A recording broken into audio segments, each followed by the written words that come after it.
It was supposed to be a normal grocery run, but then the unthinkable happened. My daughter was shot right in front of me by a woman I thought I could avoid forever. And the worst part? It was all caught on camera. You won't believe who did it and why. You never expect your life to change in an instant, especially over something as simple as a trip to the grocery store. But that day, everything shifted. I still remember it like it was yesterday. The sound of the cartwheels squeaking, the soft hum of the store's fluorescent lights, and my daughter laughing as she picked out her favorite snacks. It was supposed to be a normal day, a harmless errand. But that was the moment our lives would be shattered forever. .it started with a quick glance. I saw her, Karen, the woman I'd been avoiding for months. She was standing in the frozen food aisle, eyes locked on me with a look that made my stomach drop. I had always known she was trouble, but this was different. Something in her gaze was cold, calculating, like she was on a mission that I tried to ignore her. My daughter was too busy picking out cereal, blissfully unaware of the tension that was already building. But then, out of nowhere, it happened. The flash of a gun, the deafening sound of a shot. Time slowed, and my world crumbled. My daughter collapsed in front of me. Blood, tears, screams. The chaos unfolded so quickly I couldn't process it. But there was Karen, standing there, with a look on her face that chilled me to the bone. She didn't even flinch. And what made it worse? The whole thing was caught on camera for the world to see. The morning had started like any other. A simple, routine task, grocery shopping. There was nothing particularly special about it. The day seemed ordinary enough, and I wasn't expecting anything out of the ordinary. My husband had left for work earlier, and I was left at home with our 9-year-old daughter, Emily. She was excited to go to the store, as always. Her little hands grabbing the shopping list, her face lighting up at the prospect of choosing snacks for the week. She was my sunshine, always happy, always curious. She was the kind of child who made even the most mundane moments feel special.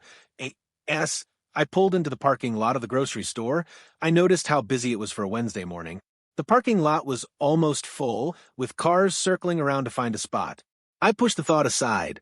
After all, it was a popular store, and everyone needed to stock up for the week. But even though I didn't think much of it then, something felt off. I couldn't put my finger on it. There was a certain unease in the air, something I couldn't explain. Maybe it was the weather, overcast skies that felt heavier than usual, a slight chill in the air, or maybe it was the crowd in the store. But I shook off the feeling and ushered Emily through the automatic doors. The bright lights of the store greeted us as we entered, and the familiar smell of fresh bread and produce filled the air. Emily immediately ran toward the snack aisle, eager to choose her favorites, leaving me to gather the necessary ingredients for the week's meals. That's when I saw her, Karen. She was standing by the frozen food section, her back to me at first, but I immediately recognized her. She was impossible to forget. Karen was the kind of woman who had to be in control. She had an air of superiority about her that rubbed everyone the wrong way. You know the type, the one who always has something to say, always ready to point out what's wrong with everyone else's lives. And worst of all, she was the president of our HOA. Every neighborhood has one of those, the person who thinks they're the rule maker, the one who loves to lord over everyone with their petty demands. I had managed to avoid her for months. Our paths hadn't crossed much in recent times, and I had been relieved. But there she was, standing in the middle of the grocery store, like she owned the place. For a brief moment, I considered turning around and leaving. But I couldn't exactly leave the store, especially with Emily running around. So I took a deep breath and tried to shake it off. I kept walking, pretending not to notice her. But as I passed by the aisle, I couldn't help but feel the weight of her gaze. She wasn't even looking at me directly, but I could feel her eyes boring into me. There was a coldness in her stare that made me uncomfortable. A look that seemed to say, I know you, and I'm waiting for you to make a mistake. I quickly turned my attention back to the produce, hoping that if I ignored her, she would just go away. But that's when I heard Emily's voice. Mom, look, They have my favorite cereal, she exclaimed, her small hands reaching for a brightly colored box on the top shelf. For a brief second, I was distracted. I smiled at Emily's excitement, watching as she eagerly placed the cereal box in the cart. She was my little ray of sunshine, and in that moment, everything felt normal. But as I looked back at the frozen section, Karen had moved. She was closer now, only a few aisles away from us. I felt not tighten in my stomach. There was something about her that always made my skin crawl. She was the kind of person who would find something to complain about, no matter what. That's what had made the HOA so unbearable to live in. Every meeting, every decision was a battle with Karen. She was always the one who had to have her way, always the one who would try to control everyone's lives. But today felt different. The air in the store was thick, as if something was about to happen. "Mom, I want to get some chips too," Emily said, running ahead toward the snack aisle. "Wait, honey," I called after her, but before I could take a step, I heard the unmistakable sound of footsteps approaching, heavy, purposeful, that I turned around, my heart stopping when I saw her. Karen was walking toward me now, her eyes fixed on mine with a look I couldn't quite place. It wasn't just the usual arrogance. There was something darker in her gaze, something that sent a chill down my spine. I tried to ignore her, but Karen wasn't the type to let people avoid her. She stopped just a few feet away from me, standing there as if she had every right to be in my space. "Nice day for a trip to the store, huh?" she said, her voice dripping with sarcasm. I forced a smile, trying to keep things civil. "Yes, it's busy today. A lot of people here." But Karen didn't let it go. She stepped closer, her gaze never leaving mine.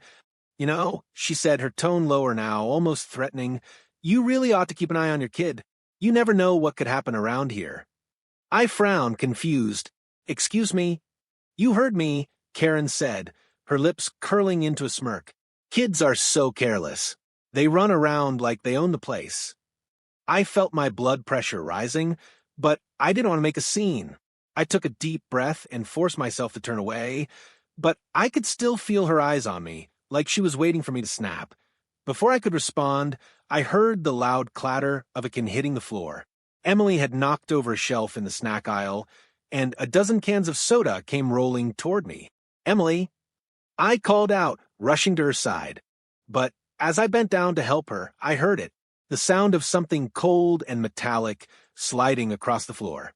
And then, a moment later, the unmistakable crack of a gunshot. That my heart stopped as I turned, and in the blur of the moment, I saw Karen.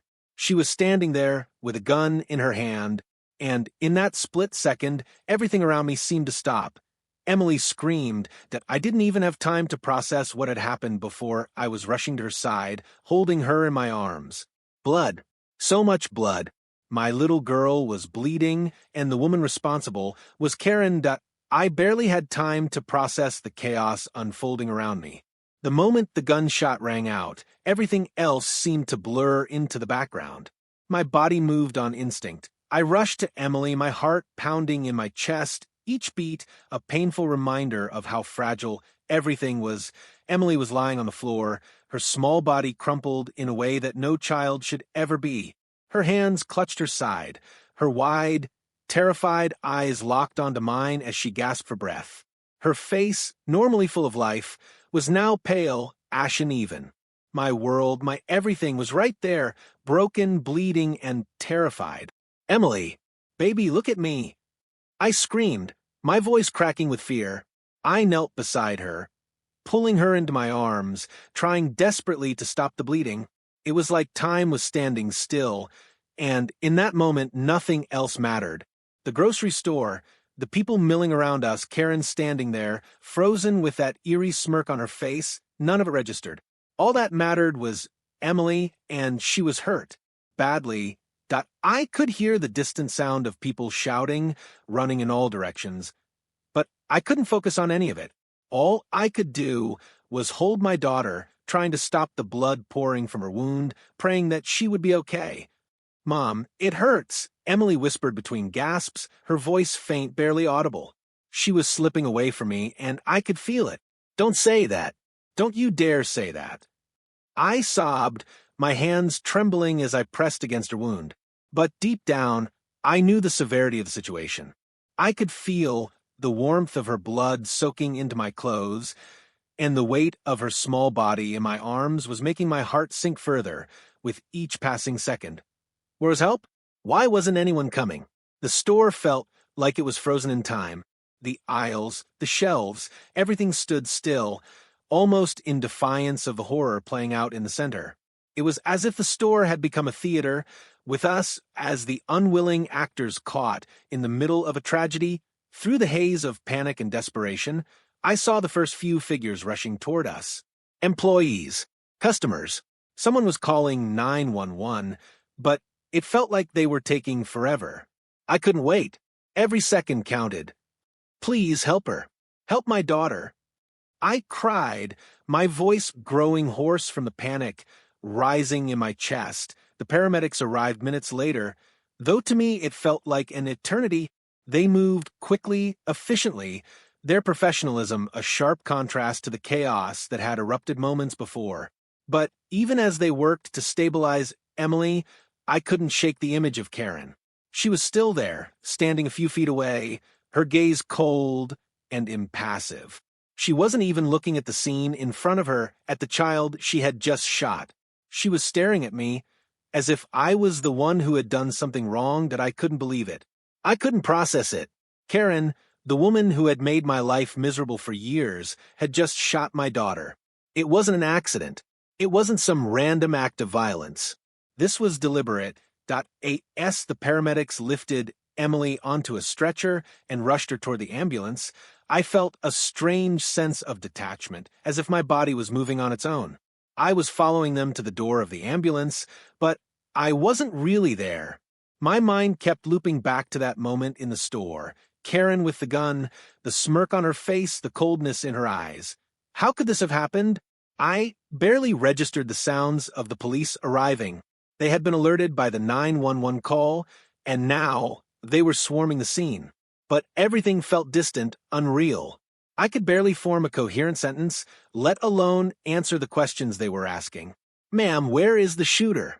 Was she with you? A police officer asked, his tone calm, professional, but his eyes full of concern. I couldn't respond immediately. I couldn't bring myself to speak her name, to acknowledge the nightmare that had just unfolded. But the officer persisted. He was trying to gather the facts, trying to piece together what had happened. Yes, I finally managed to choke out, my voice trembling. It was her. It was Karen, the woman from the HOA. She shot my daughter. The officer's eyes flickered with recognition at the mention of Karen's name. I could see the wheels turning in his head, the suspicion growing. Karen wasn't a stranger to the community. Everyone knew who she was. Everyone had heard the rumors about her controlling behavior, her obsession with authority, her unreasonable demands.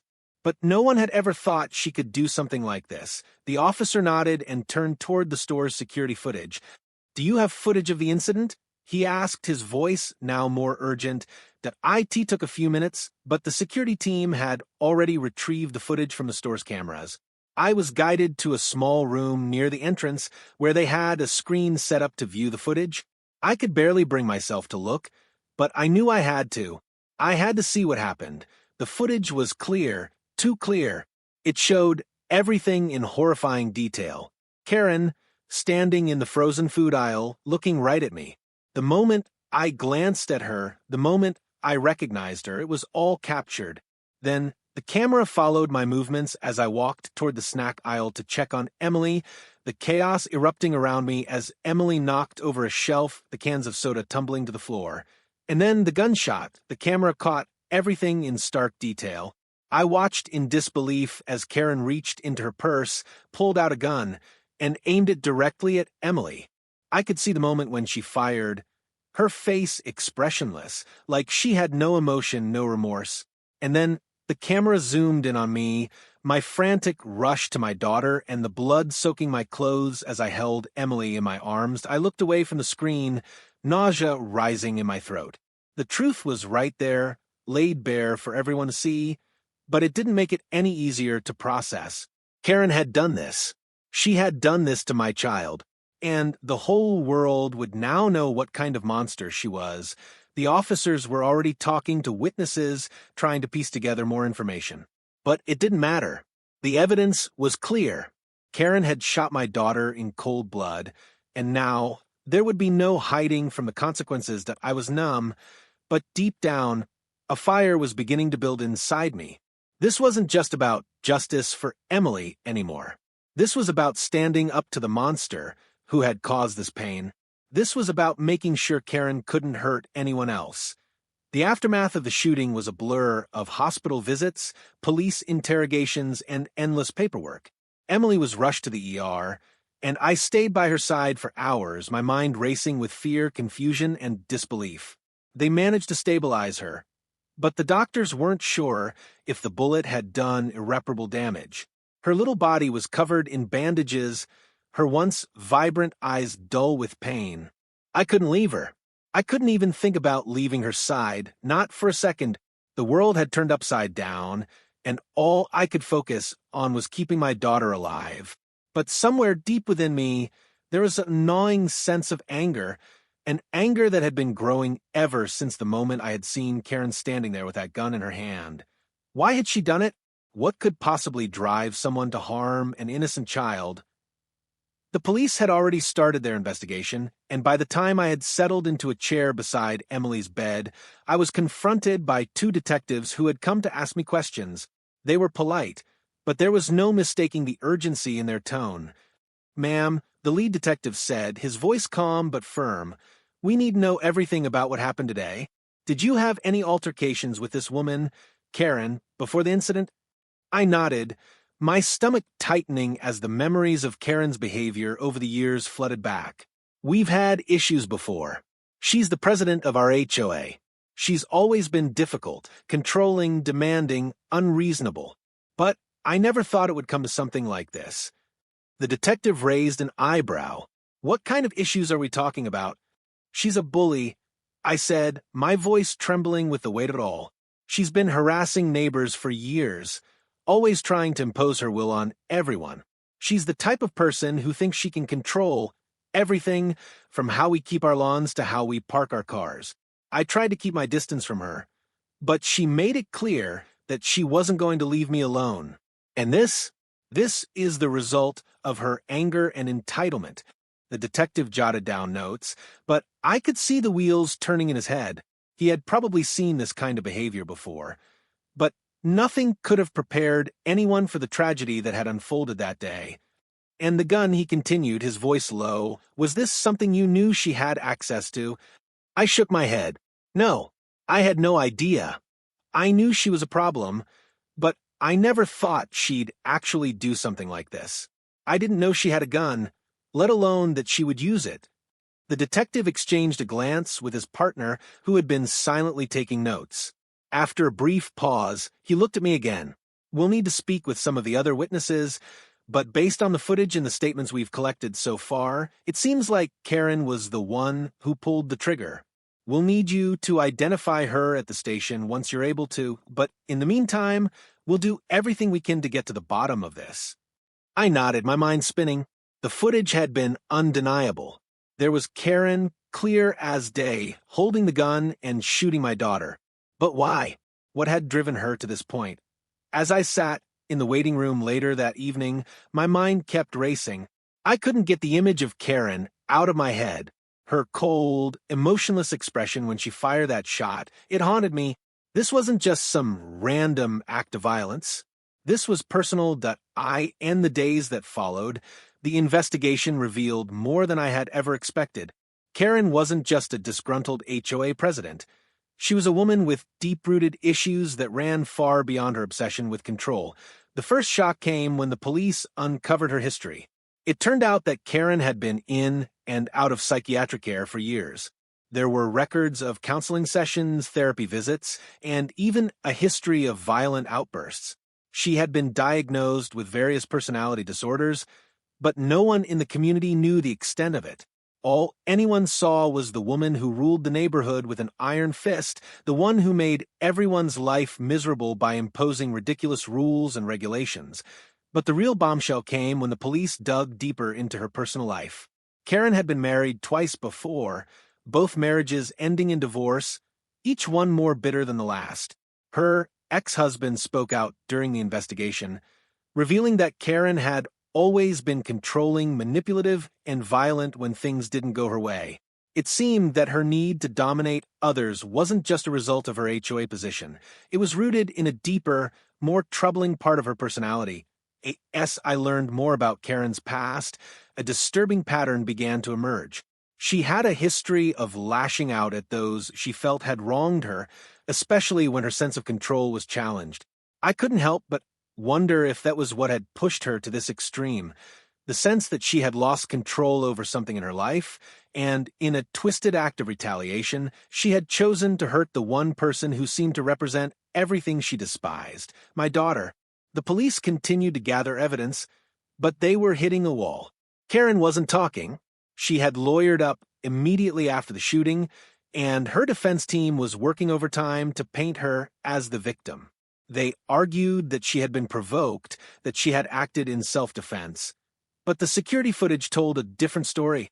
There was no provocation, no threat to her life. She had fired the gun without warning, without hesitation. But despite the clear evidence, Karen remained defiant. The more I learned about her, the more I realized that this wasn't just a crime of passion. This was the result of years of unchecked power, unchecked rage, and unchecked entitlement. And now, my daughter was paying the price for it. As the days passed, I grew more determined. I couldn't let Karen get away with this. I couldn't let her slip through the cracks just because she had the right lawyer or the right connections. My daughter was lying in a hospital bed fighting for her life, and Karen had to answer for what she had done. But the deeper I dug, the more I realized just how much was at stake. Karen wasn't just any neighbor. She had influence, power, and a web of connections that ran deep in the community. She had been untouchable for years, and now it was up to me to make sure she couldn't hurt anyone else. The investigation was far from over, and it seemed like every day brought new revelations, new twists to the story. But one thing was clear. I wasn't going to let Karen win. Not this time. Not after what she had done to my daughter. The days that followed the shooting felt like they existed in a haze. Time didn't seem to pass in a normal way. Every minute stretched on for what felt like hours, every second weighed down by the uncertainty of Emily's condition. I couldn't escape the thought that the woman who had done this to my daughter was out there, still walking around, still free. Emily had been in and out of surgery, her recovery slow but promising. Every time I sat by her bed, holding her hand, I couldn't help but replay the events over and over in my head. The shock, the blood, Karen's cold, emotionless face as she pulled the trigger. It was haunting. I didn't want to think about it, but I couldn't escape it. Every time I closed my eyes, I saw it. The hospital room was quiet except for the faint beeping of the machines monitoring Emily's vital signs. I was grateful for her stability, but the anger still festered inside me. How could Karen do this? How could anyone? The investigation was moving forward, though not as quickly as I had hoped. The police were still working through the evidence, questioning witnesses, and analyzing the security footage. Every time I thought there was a breakthrough, it felt like there was another obstacle. Karen's defense team had already started their campaign to paint her as the victim, a woman who had been pushed too far, a woman acting in self-defense. It sickened me that I remember one particular afternoon when I was sitting in the hospital's waiting room, trying to clear my head. I was exhausted, my mind numb from the stress and lack of sleep, when the detective who had been leading the investigation came to speak to me. "How is she doing?" the detective asked, his voice soft, but his eyes tired. I could tell he was doing his best to remain professional, but I could sense the weight of the case on him. The department was putting a lot of pressure on him to solve this quickly. "She's stable," I replied, trying to sound hopeful, though I could feel the cracks in my voice. "But they still don't know what kind of damage the bullet did. I don't think they realize how much this is affecting her. It's not just physical, it's emotional too. She can't sleep. She's terrified." The detective nodded, taking a deep breath. "I can only imagine." We've been working around the clock to get to the bottom of this, but we're not getting anywhere as fast as we'd like. My heart sank. What do you mean? It's Karen. She's not cooperating, he said, his words heavy with frustration. Her lawyers are making it as difficult as possible. We've got the security footage, we've got the eyewitness statements, and we know she pulled the trigger. But she's claiming self-defense. She's saying that she felt threatened, that she was in danger when she fired. But we can't find any evidence to support that. I felt a surge of disbelief. Self-defense? Are you kidding me? She shot my daughter, a child, for no reason. There is no threat. It was cold-blooded. She just shot her. The detective's face softened with sympathy. I know. Believe me. We're doing everything we can. But she's trying to paint herself as the victim, and we have to prove beyond a reasonable doubt that she wasn't acting in self-defense. It's a tough road. I clenched my fists, trying to hold back the overwhelming flood of emotions threatening to consume me. So, what happens now? Are we just supposed to wait while she walks around free, making excuses for what she did? The detective looked away for a moment, clearly uncomfortable with the direction the conversation was taking. We'll keep pushing, but we need your help. If there's anything more you can remember about your interactions with Karen, anything that can help us prove she's guilty, we need it. I nodded, though I felt like I was running on empty.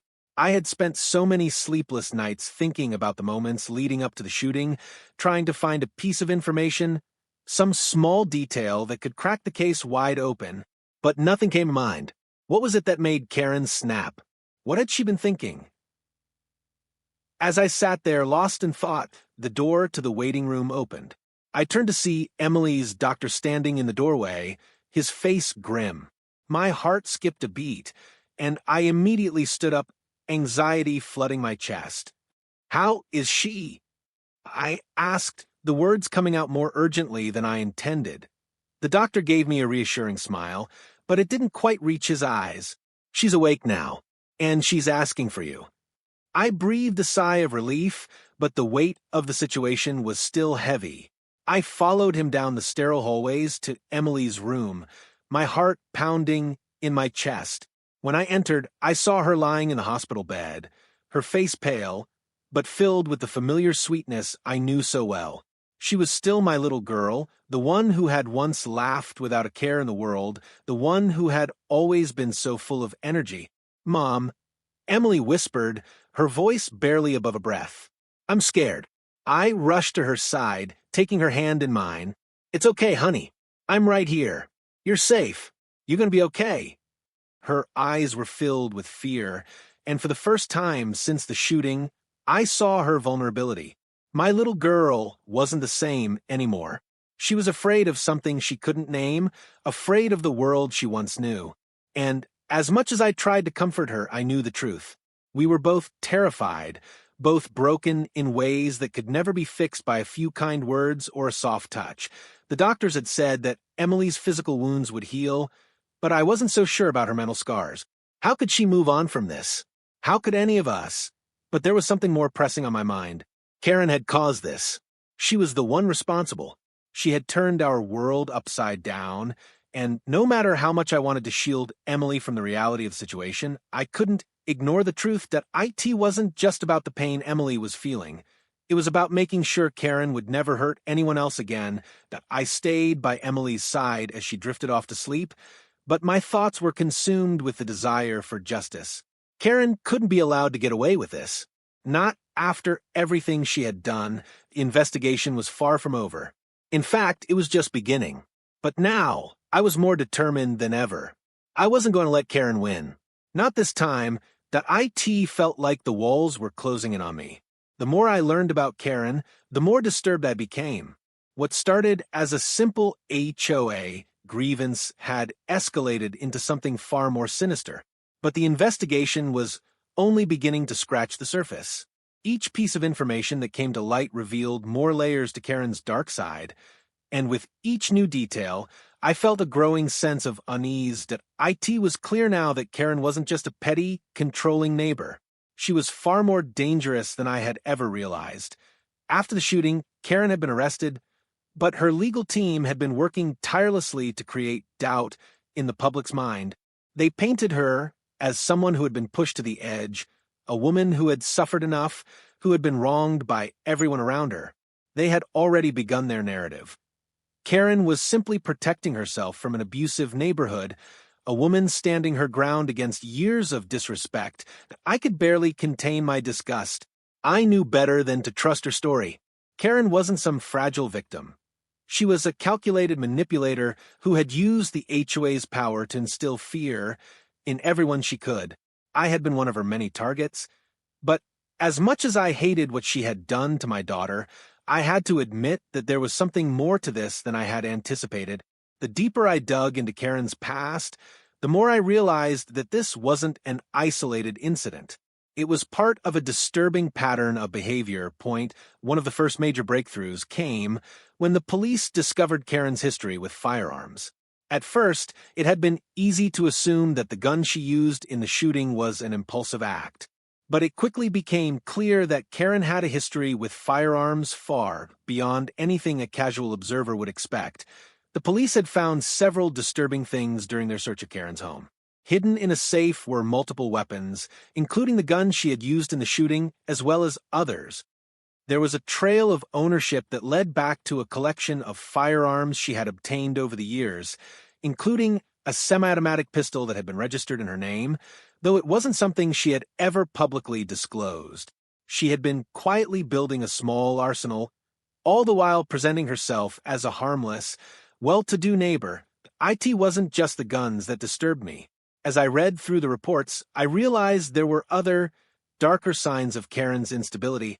Her past was littered with incidents of violence, though they had always been quietly swept under the rug. One of her ex-husbands had given a detailed account of their marriage, explaining that Karen had once pulled a knife on him during a heated argument. He hadn't reported it, afraid of the potential backlash, especially considering Karen's strong ties to the local community. But now the story was part of the police investigation, and it painted a much clearer picture of the woman Karen really was. But there was still more. I received a call from one of the detectives late one evening, his voice tight with urgency.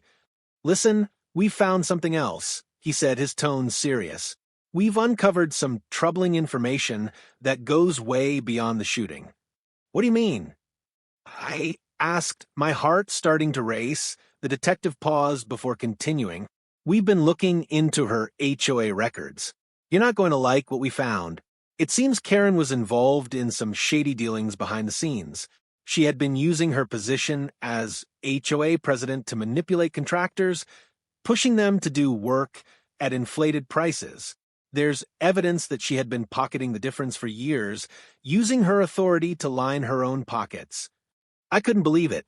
The woman I had always suspected of being a bully, a control freak, had been engaging in outright corruption. The revelation hit me harder than I expected. It wasn't just about controlling the neighborhood anymore. It was about power, greed, and a complete disregard for the well-being of others, the detective continued. There are also reports of other neighbors who were blackmailed into paying exorbitant fines for trivial things like parking violations or not maintaining their lawns to her standards. Karen was profiting off of her position, creating a system where everyone who didn't comply with her demands had to pay the price. She had a stranglehold on the neighborhood, and this wasn't just something she'd started recently. It's been going on for years. The weight of the revelation made my stomach turn. I had never known the full extent of Karen's manipulation, but now it was clear. She wasn't just a difficult neighbor, she was a con artist, someone who had built an empire on fear and deceit. That I spent the next few days digesting this new information, trying to make sense of it. It was almost too much to process. Karen had not only been tormenting the entire neighborhood, but she had been secretly profiting from it all. She had created a toxic environment, and no one had been able to stop her.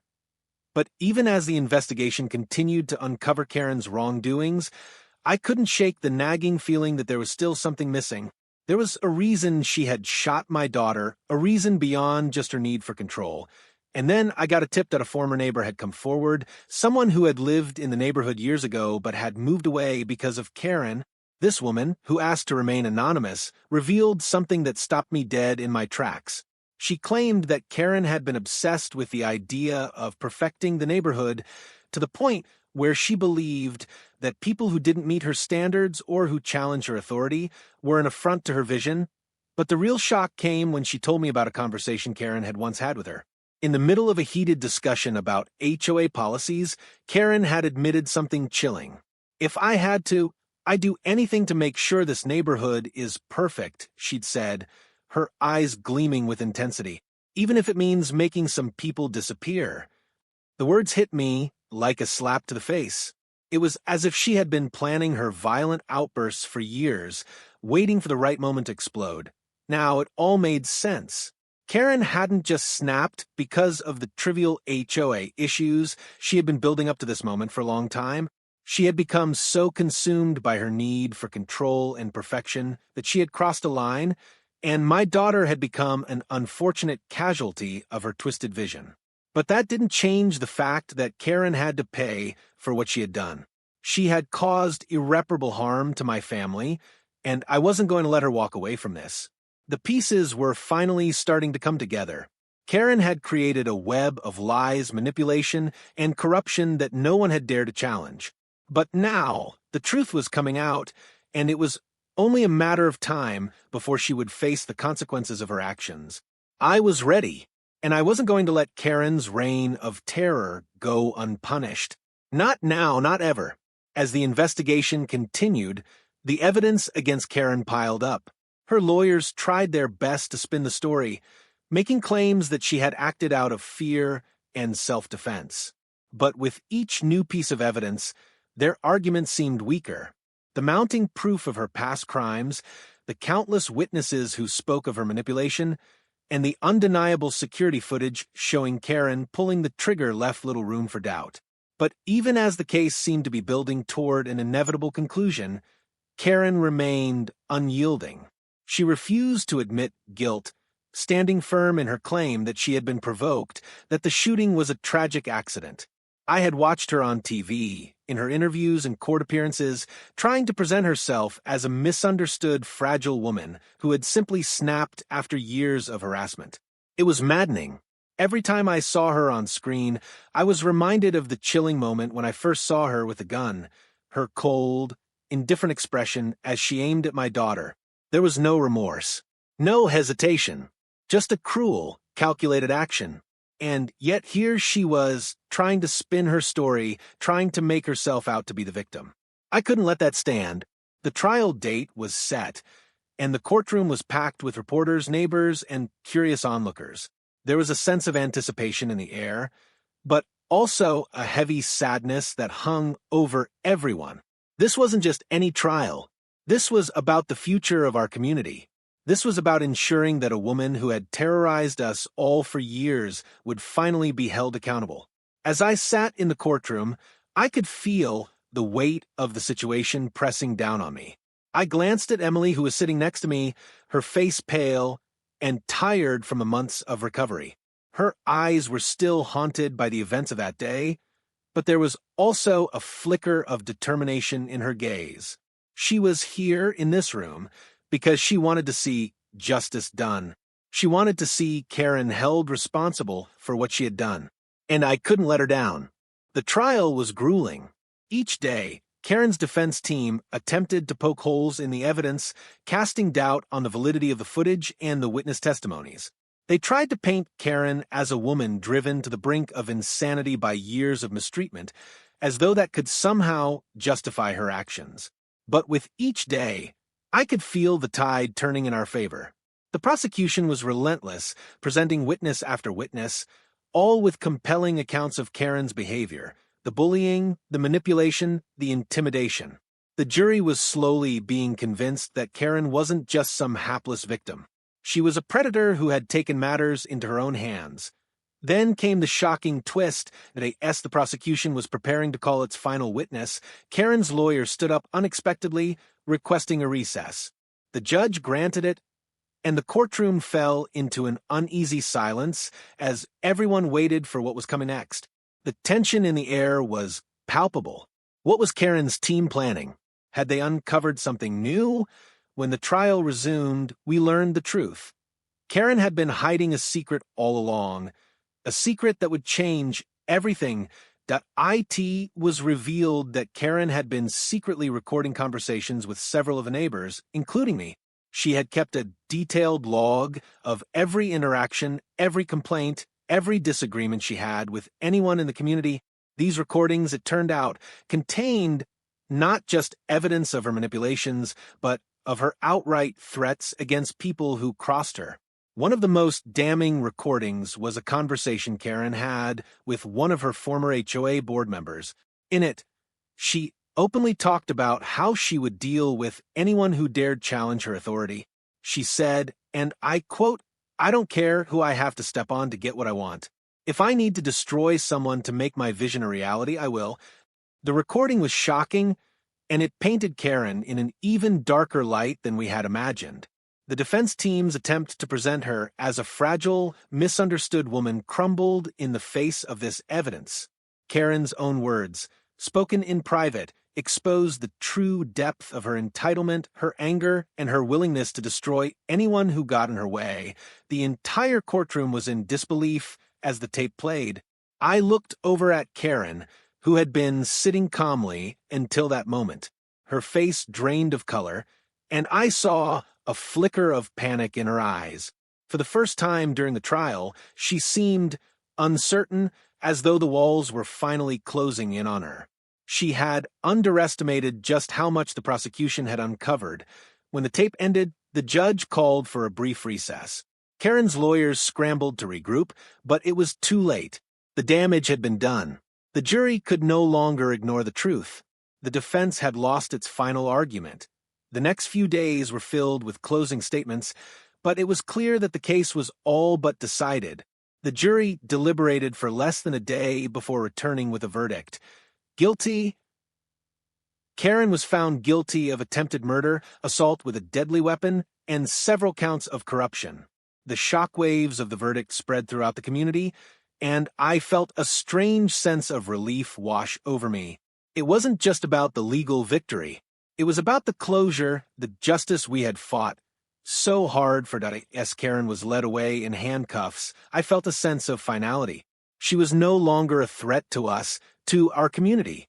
But as the relief settled in, I also felt a deep sorrow. It had taken so much, so many lives upended, so much pain for this moment to happen that I looked at Emily, her face still pale, but filled with the tiniest trace of peace. We had won. Justice had been served. But the scars would remain for both of us. The trauma would never fully heal. But it was a step forward. After the trial, I stood outside the courthouse, breathing in the crisp air. The world felt different now. It was no longer defined by the shadow of Karen's tyranny.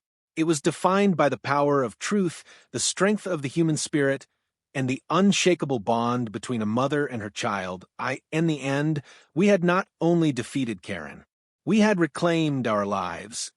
Thank you for following our journey. The road to justice was long, but in the end, we've proven that no one is above accountability. We stood strong, and so did the truth. But now, I want to hear from you. Have you ever faced someone who tried to control your life or hurt your loved ones? What did you do? How did you find the strength to fight back? Drop a comment below. I'm eager to hear your stories. And if you found this story inspiring, don't forget to like, share, and subscribe for more powerful real-life stories. Remember, no matter what you're facing, you're not alone. We're in this together.